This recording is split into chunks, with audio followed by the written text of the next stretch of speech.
Good morning, students. During last class we have studied participles.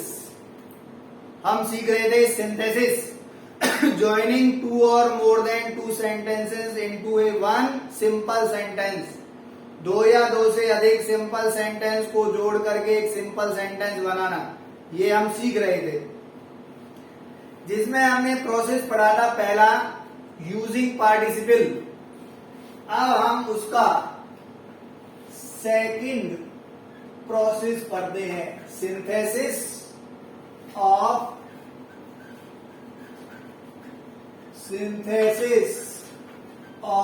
Simple sentences.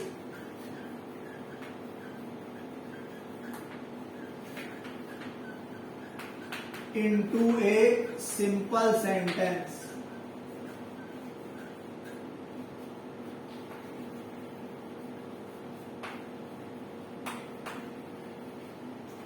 हम सीख रहे हैं सिंपल सेंटेंसेस को जोड़ करके एक सिंपल सेंटेंस बनाना, जिसमें से दूसरा प्रोसेस है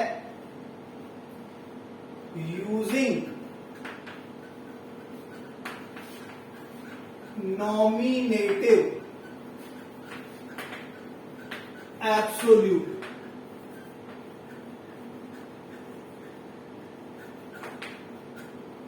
पहला पार्टिसिपल पढ़ा था, अब हम सेकंड रूल पढ़ रहे हैं नॉमिनेटिव एब्सोल्यूट. भाई अब हमें पता होना चाहिए नॉमिनेटिव का मतलब होता है सब्जेक्ट और एब्सोल्यूट का मतलब होता है फ्री. तो नॉमिनेटिव एब्सोल्यूट का मतलब हो गया process of making subject free from the effect of the verb. Verb के प्रभाव से सब्जेक्ट को मुक्त कर देना. सब्जेक्ट वर्ब का प्रभाव सब्जेक्ट के ऊपर ना पड़े, ऐसे प्रोसेस को यूज करते हुए हम दो सिंपल सेंटेंस से एक सिंपल सेंटेंस बनाना सीखेंगे. अब नॉमिनेटिव एब्सोल्यूट होता, इसका यूज होता कहां है? भाई हमने पार्टिसिपल का यूज जब पढ़ा था उसमें बताया था कि दो सिंपल सेंटेंस ऐसे हों जिनमें जो काम किया गया है वो एक के बाद दूसरा किया गया हो, और दोनों ही या फिर तीन है तो सारे सेंटेंस का सब्जेक्ट एक होना चाहिए. तो हम यूज करते हैं पार्टिसिपल का. यहां पर थोड़ा सा अंतर है कि दो सेंटेंस जो दिए गए हैं उन दोनों सेंटेंस का, वो दोनों सेंटेंस ऐसे काम को एक्सप्लेन कर रहे हो जिनमें एक के बाद दूसरा काम किया जाता हो, एक के बाद दूसरा काम किया जाता हो और उनमें कैजुअल रिलेशन हो. कैजुअल रिलेशन से मतलब है कि पहला सेंटेंस जो काम पहले हुआ है वो रीजन को एक्सप्लेन करे और जो बाद में हुआ है वो रिजल्ट को एक्सप्लेन करे. ऐसे दो सेंटेंस जिनमें काम एक के बाद दूसरा किया गया है और एक में रीजन बताया गया है और दूसरे में रिजल्ट बताया गया है, और दोनों का सब्जेक्ट अलग अलग है. दोनों सेंटेंस का सब्जेक्ट अलग अलग है, तो हम पार्टिसिपल का यूज करते हुए उस सेंटेंस को ज्वाइन कर देंगे. अब इसमें सारे पार्टिसिपल का यूज नहीं किया जाता है. अगर जो काम पहले हुआ है जिसमें रीजन बताया गया है उस सेंटेंस की वर्ब इज है, एम है, आर है, वॉज है या वर है, तो उसकी जगह हम बीइंग का यूज करते हैं. पार्टिसिपल के रूप में किसका यूज करेंगे? बीइंग का. अगर वो एक्टिव वॉइस है तो उसकी वर्ब की हैविंग यानी कि perfect participle plus third form of the verb का प्रयोग करेंगे। अगर वो पैसिव वॉइस है तो हम इसका भी पैसिव बना देंगे, having been plus third form of the verb. एक बार बेटा दोबारा रिपीट कर देता हूं। नॉमिनेटिव एब्सोल्यूट का मतलब होता है सब्जेक्ट को वर्ब के प्रभाव से मुक्त करना। इसका प्रयोग तब किया जाता है जब दो सेंटेंस में एक काम होकर फिर दूसरा काम हो, लगातार काम हो। पहले काम में रीजन, दूसरे काम में रिजल्ट एक्सप्लेन किया गया हो। तो जिसमें रीजन होता है उसकी वर्ब देखेंगे। उस वर्ब में अगर is, am, are, was verb का प्रयोग है तो उसको हटाकर उसकी जगह बीन का प्रयोग करेंगे। अगर वो एक्टिव वॉइस में है तो perfect participle having plus third form of the verb का प्रयोग करेंगे। अगर वो पैसिव वॉइस है तो हैविंग बीन इसका पैसिव बना देंगे, having been plus third form of the verb का प्रयोग करेंगे। जैसे द कैप्टन वॉज डेड।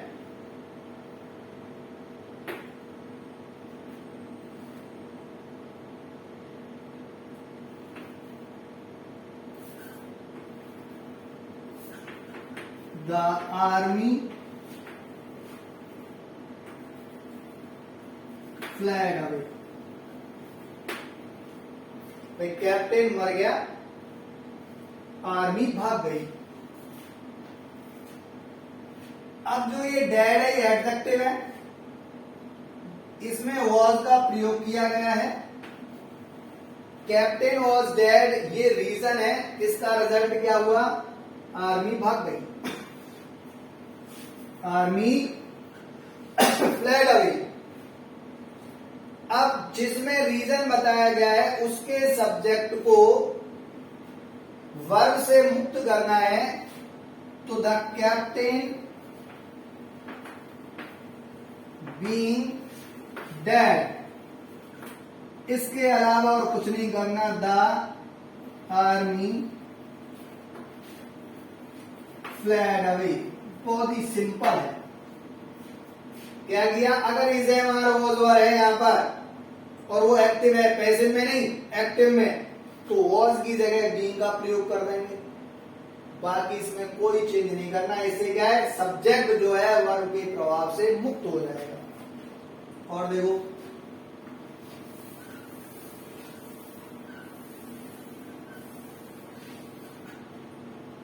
जैसे सेंटेंस है पुलिस अराइव, भाई पुलिस आ गई। द थीव्स रैन अवे, चोर भाग गए। भाई एक पहला काम ये हुआ, दूसरा काम ये हुआ, ये रीजन है और इसका रिजल्ट ये है। अब जो रीजन बता रहा है इसके सब्जेक्ट को इस वर्ब के प्रभाव से मुक्त करो। कैसे, एक्टिव है तो किसका यूज करेंगे, हैविंग प्लस थर्ड फॉर्म दी वर्ब, जिसे हम परफेक्ट पार्टिसिपल कहते हैं। इसमें सब्जेक्ट को हटाया नहीं जाता है, उसे वर्ब के प्रभाव से मुक्त कर दिया जाता है क्योंकि सब्जेक्ट अलग अलग है। तो police having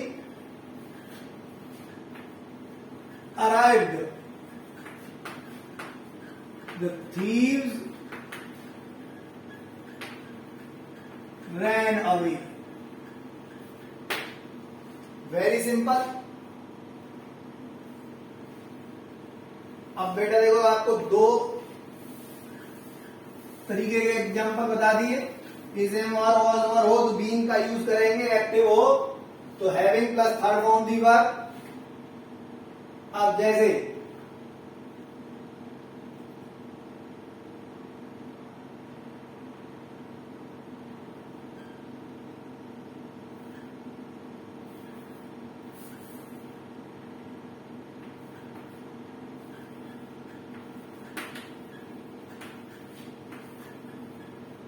the teacher was absent, teacher absent थे, स्टूडेंट डिडंट वर्क, बच्चों ने काम नहीं किया, बच्चों ने काम नहीं किया। यहां वॉज एबसेंट, ये एक्टिव वॉइस है, ये एडजेक्टिव है, सेंटेंस एक्टिव वॉइस है। इज एम और वॉज वर हो तो किसका यूज करेंगे? बीइंग का। द टीचर बीइंग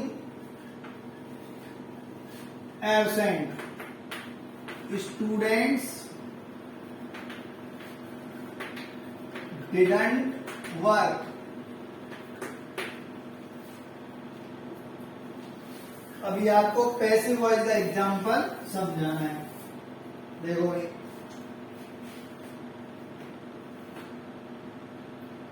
ये है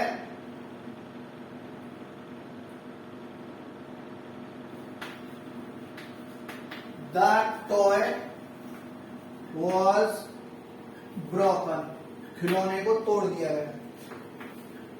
the child began to cry, बच्चा रोने लगा। एक के बाद एक काम हुआ है, कॉन्सिक्यूटिव वर्ब है, एक के बाद एक काम हुआ है। एक रीजन है, दूसरा रिजल्ट है। जिसमें रीजन है उसके सब्जेक्ट को उसकी वर्ब के प्रभाव से मुक्त कर दिया जाता है। जैसे द टॉय, इसमें वर्ब है ब्रोकन, पैसिव वॉइस है, किसका यूज करेंगे? Having been broken, the child began to cry.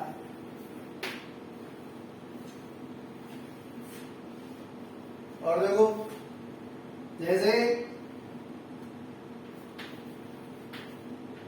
the sun rose, सूर्य उगा।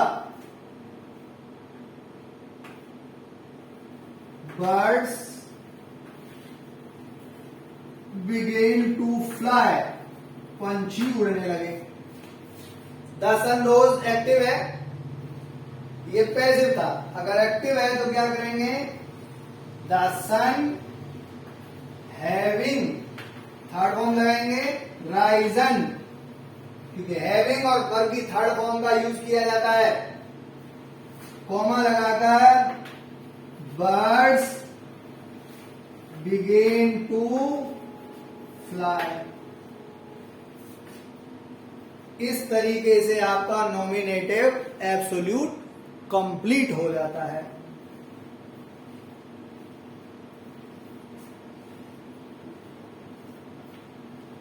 नॉमिनेटिव बेटा इसको पॉज करो, इसमें से लिखो, जो बोला जाता है उसे सुनकर लिखो। मैं बहुत धीरे धीरे इसलिए बोलता हूं।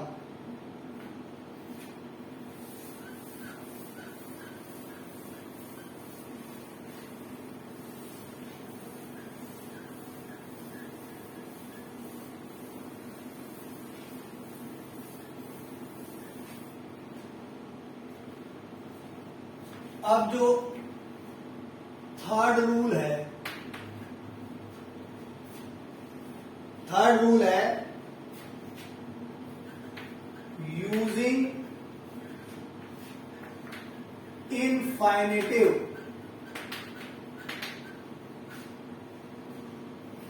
इनफाइनेटिव क्या होता है? टू प्लस फर्स्ट फॉर्म दी वर्ब। आपने पिछले क्लास में पढ़े होंगे नॉन फाइनेटिव वर्ब्स, वो 3 पढ़े होंगे भाई। पार्टिसिपल्स जो कल एक्सप्लेन किया था पिछली क्लास में, और उसके बाद में आपने पढ़े होंगे जिरंड। जिरंड है वर्ब के साथ आईएनजी का प्रयोग तो होता है, लेकिन उसे सब्जेक्ट या ऑब्जेक्ट की जगह पर यूज किया जाता है। पार्टिसिपल को एडजेक्टिव की तरह यूज किया जाता है।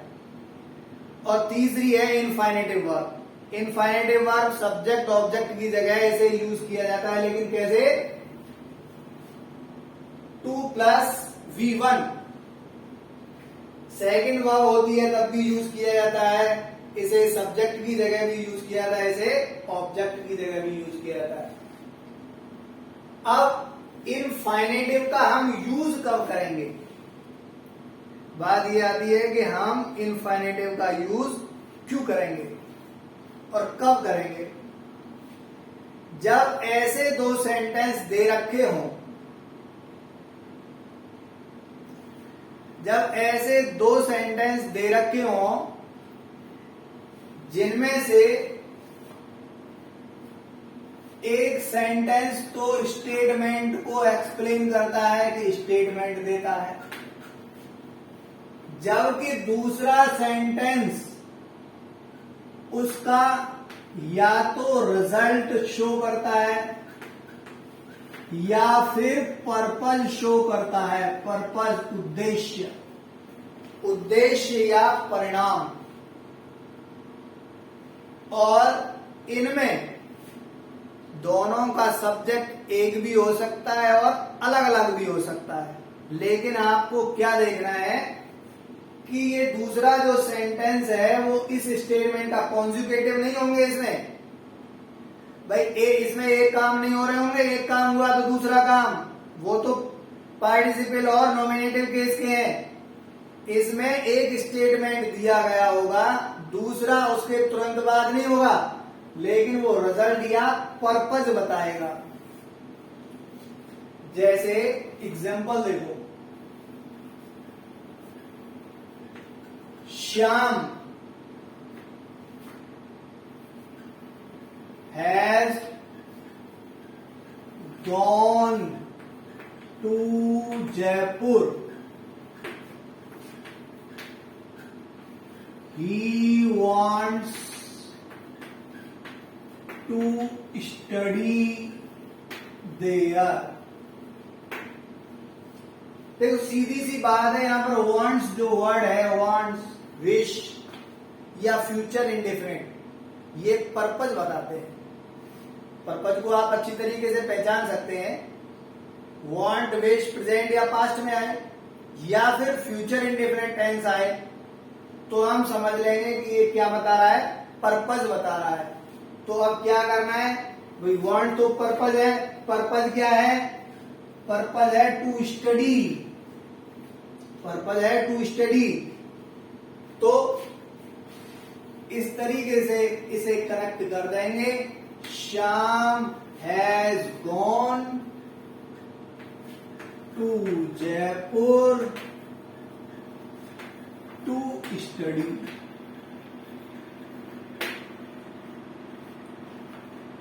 बहुत ही सिंपल है, यहाँ दो सेंटेंस थे, यहाँ पर एक सेंटेंस हो गया, इसको सिंथेसाइज कर दिया इनफाइनेटिव का यूज करते हुए। देखो और देखो इसके example, Raman picked up a knife. Raman ने चाकू उठाया। He wanted to kill the hen. वो मुर्गी को मारना चाहता था, वो मुर्गी को मारना चाहता था। तो पर्पस क्या था? To kill the hen। भाई वहां देयर इसलिए नहीं लगाया था क्योंकि जयपुर के लिए आया था। जयपुर एक बार हमने यूज कर दिया, दो बार यूज नहीं करेंगे। यहां पर्पज है टू किल द hen। तो Raman picked up a knife to kill the hen। देखो फ्यूचर इंडिफरेंट में भी आ सकता है। आपको देखो एक प्रेजेंट का एग्जांपल दिखाया, दूसरा पास्ट का दिखाया, एक फ्यूचर, इसी तरीके से आएंगे। फ्यूचर में वांट विश की कोई जरूरत भी नहीं है। जैसे दीपक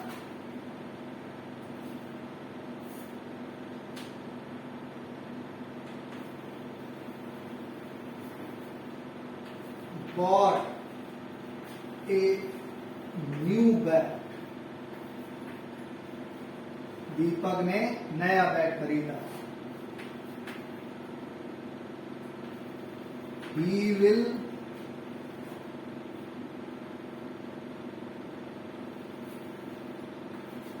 go to play.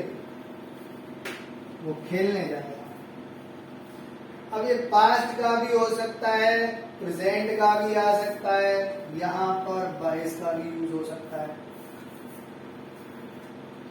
तो दीपक बाइस या purchases a new bag, he will go to play. उसने बैग क्यों खरीदा? ये इसका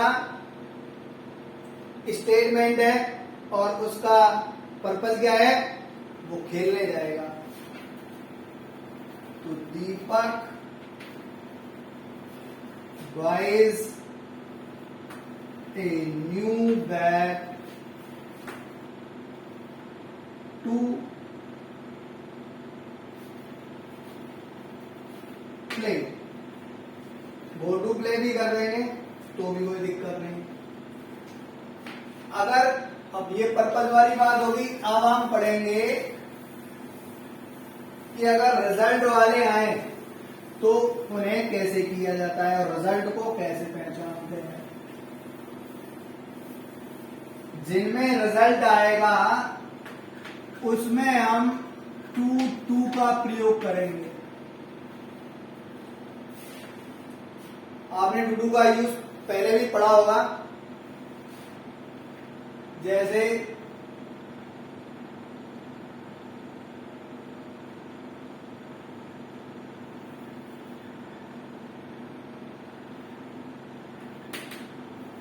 Shivam is very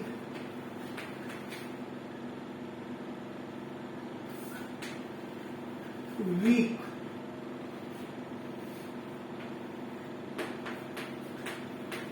He cannot lift this bag. भाई शिवम बहुत कमजोर है और वो इस बैग को उठा नहीं सकता है. तो किस तरीके से करेंगे? शिवम इज, जहां वेरी है उसकी जगह पर हम यूज कर देंगे टू. वीक. यहां तक समझ में आ गया होगा. भाई हम रिजल्ट है वो इस तरीके से आएंगे. एक में वेरी का प्रयोग होगा, दूसरे में can not, will not, could not. Past होगा तो could not, would not. Present होगा तो कैन नॉट और विल नॉट. हमेशा यहां नॉट का होना भी जरूरी नहीं है, ये पॉजिटिव भी आ सकता है. अब सारे तरीके के सेंटेंस हम पढ़ने वाले हैं. अगर इस तरीके का सेंटेंस आता है, जैसे वेरी वीक लिखा है, वेरी की जगह आ गया टू. ही यहां पर आया है शिवम के लिए तो इसका यूज नहीं करेंगे. कैन नॉट यूज करने की जरूरत नहीं है. यहां की वर्ब को उठाओ और टू से जोड़ दो. To lift this bag. फिर दो सेंटेंस से एक सिंपल सेंटेंस बन गया. और देखो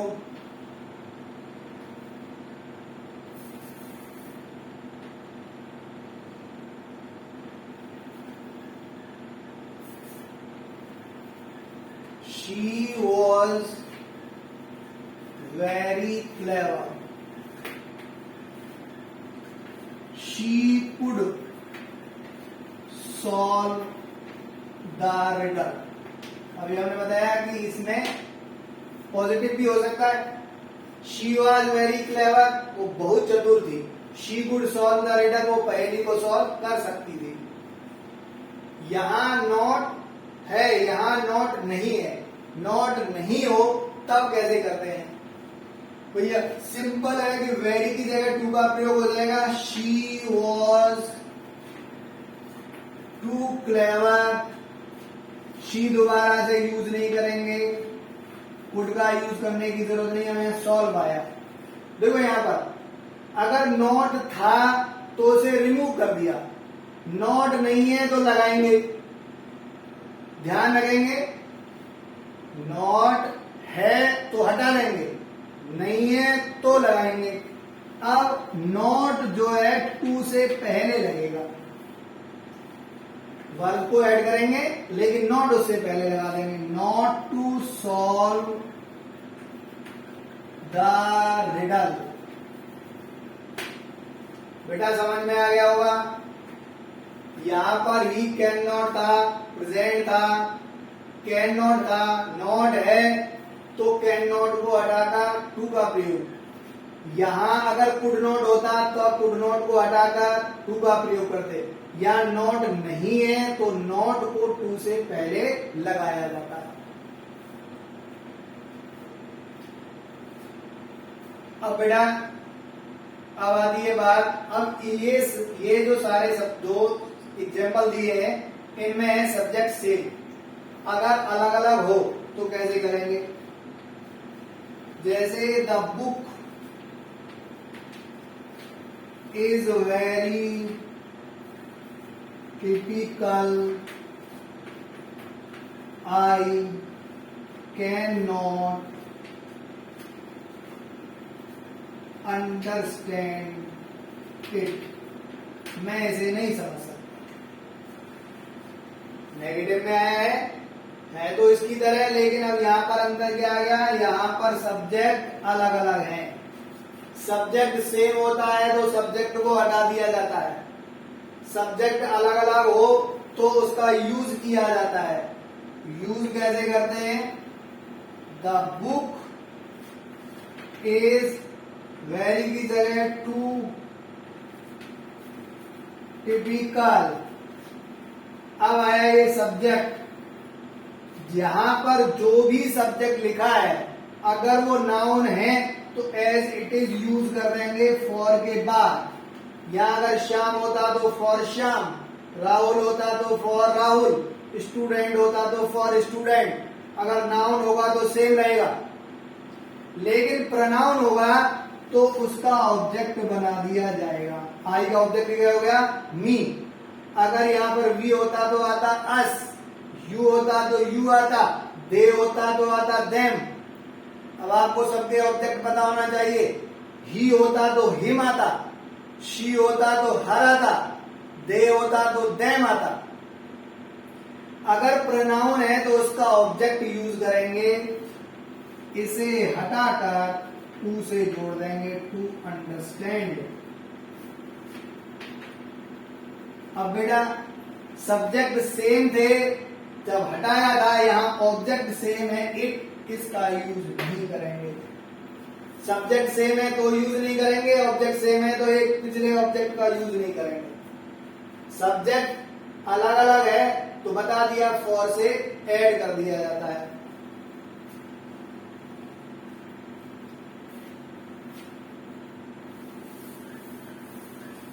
और एग्जाम्पल कर लेते हैं।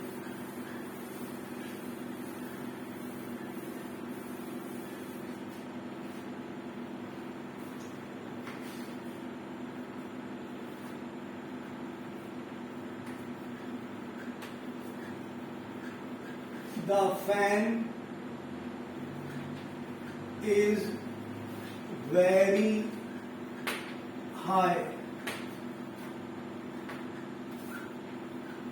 She cannot touch it.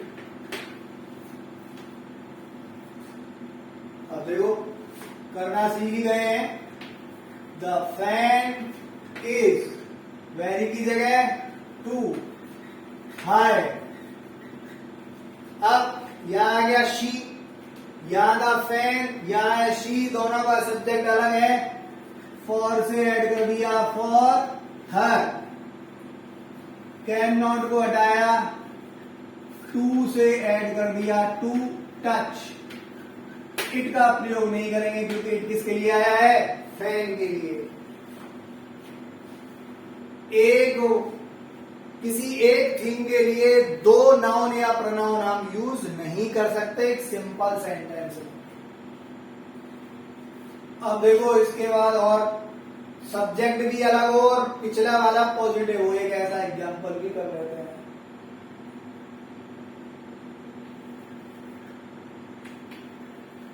जैसे students who are very sincere,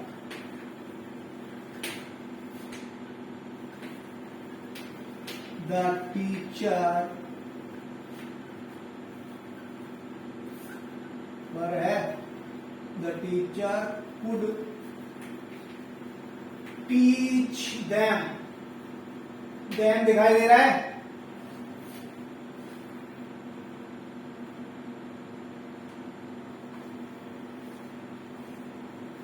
teach के बाद आया यहां देम।